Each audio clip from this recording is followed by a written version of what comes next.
بسم اللہ الرحمن الرحیم۔ السلام علیکم۔ دن بھر محنت کرنے اور طویل سفر کرنے پر کسل دور کرنے کے لیے اس سے بہتر کوئی وظیفہ نہیں ہے۔ تسبیح فاطمہ پڑھ کر سوئے۔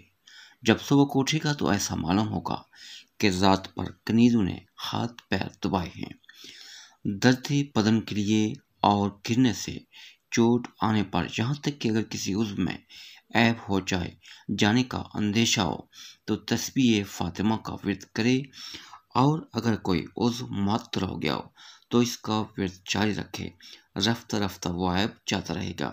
اور فضیلت کا یہ عالم ہے کہ اس دن میں تمام جہان میں کسی کا عمل اس کے برابر بلند نہ کیا جائے، مگر جو اس کے مثل پڑے۔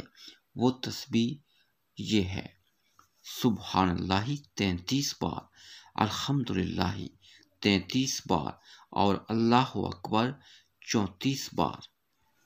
ایک بار لا الہ الا اللہ وحدہ لا شریک لہ لہ الملک ولہ الحمد وہو علی کل شیء قدیر۔